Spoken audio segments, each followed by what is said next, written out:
Joe Biden is so old, it takes him an hour and a half to watch 60 Minutes. He's so old, his favorite painting is The Last Supper. He's actually in the painting. He calls himself a constitutionalist. He was in the room when they wrote the document. The only time Joe Biden doesn't have to pee is when he's peeing. That is how old Joe Biden is, and it's coming back to hurt him.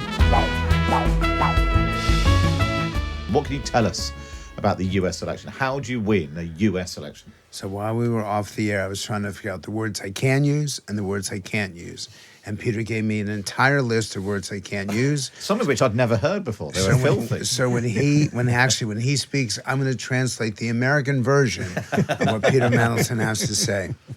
I can't believe I'm going to say this.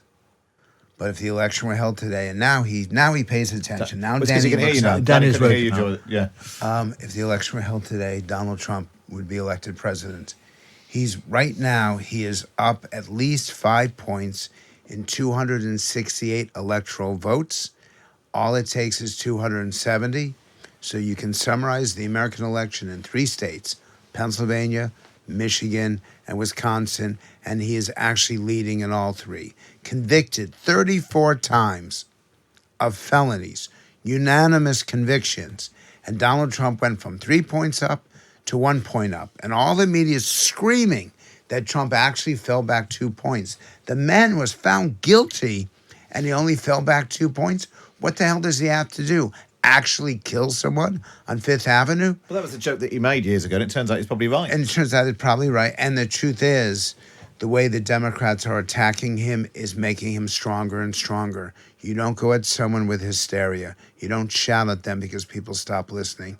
You let your voice go low, and you talk with sadness and disappointment and even embarrassment about what Donald Trump has said and what he promises to do. It's not a typical style for American politics. I'll be curious to see what y'all say about it. But the Democrats are doing exactly the opposite. The media is doing exactly the opposite. And Trump is getting stronger and stronger when he should be getting weaker and weaker. But is the answer to replace Joe Biden? That's obviously the answer, but Joe Biden's going nowhere. Joe Biden is so old, it takes him an hour and a half to watch 60 Minutes. He's so old, his favorite painting is The Last Supper. He's actually in the painting. He calls himself a constitutionalist. He was in the room when they wrote the document. The only time Joe Biden doesn't have to pee is when he's peeing. That is how old Joe Biden is, and it's coming back to hurt him.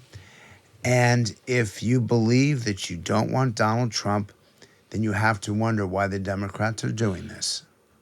There are some parallels, aren't there, a bit with the way that the left approached Boris Johnson for a while. That if you attack him for the thing that's making him popular, he became more popular. Yes, absolutely. I've unfortunately for a long time reached the same conclusion as Frank on this as well.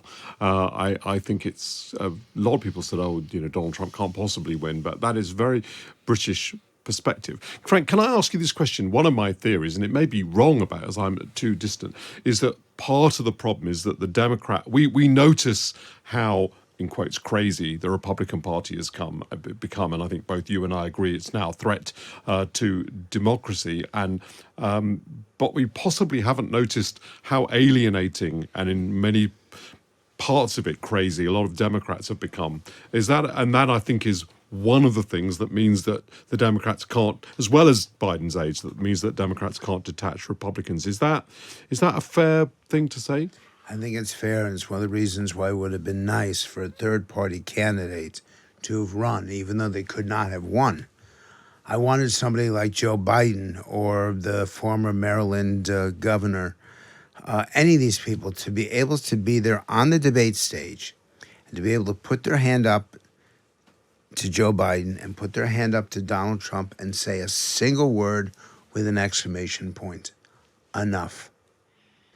The impact that would have had on American politics, 60 million people tuned in with someone saying, enough of your ugliness, enough of your partisanship, enough of the negativity. It's what Nick Clegg tried to do in 2010, and he did it successfully in the first debate.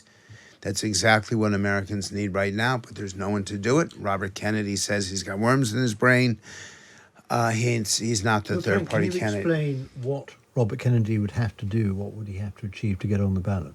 15% in nationwide polls and the ability to win 270 electoral votes based on the number of states that let him on the ballot.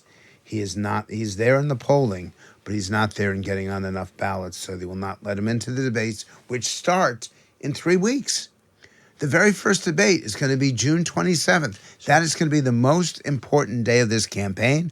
I'm trying to figure out, and you guys can help me because you drink like fish, if you can give me a really good British drinking game that I can apply to the Americans so that every time Joe Biden says the word hyperbola, Democrats have to drink. And every time Trump says the word rigged, Democrats have to drink. If we can do something like that, at least we can celebrate the hour and a half that is I need another word for shit show. Yeah. Well-made Negroni would be my choice. But that is it. So he has to satisfy two qualifications. The reason I ask this is because there's a very interesting debate going on about if Robert Kennedy did get onto the ballot, who would he take more votes from? Yeah, but that's Biden or Trump? So he himself takes more votes from Trump because he is that kind of anti-establishment. He's an anti-elitist, tub-thumping populist, so he would share the vote with Nothing's Trump. more anti-elitist than being one of the Kennedys. But his vice president is very left-wing, and every time she speaks, she takes more votes from the Democrats. So when all's said and done, I think Bobby Kennedy would take 3 votes from the Democrats for every 2 that he would take from the Republicans, which is why they are spending tens of millions of dollars to keep him off the ballot. Polly, what would you advise Joe Biden? It is. Take a nap. Yeah, I mean, his age is a problem. I mean, it does feel like Trump's age and ability to string a coherent sentence together is also a problem. But for some reason, it seems not to register with people. The fact that you've seen this thing about sharks that he was doing. I have no idea what he was talking about. None of it makes any sense. And but the fact that nobody can seemingly articulate an argument or look like they understand what's going on, I just think is horrifying for the state of political debate. It takes you away from the substance in the way that you were describing earlier, because it's almost impossible to understand what either of them say. It's devastating that Joe Biden is standing again, because it is that sense of there being no renewal really for the left, and them being unable to make a choice, as the Labour Party has. Right? Do you want to be on the new left, the new progressives, or do you want to tack back to the centre? Nobody seems to have the critical mass to pull the Democrats back to the centre. And it's not ideological. The number one issue is affordability. Trump has a 15-point advantage. Number 2 issue is immigration. Trump has a 20-point advantage. Massive thanks to Peter Madison, Polly Mackenzie, Danny Finkelstein, and our special guest, Frank Luntz. That was How to Win an Election.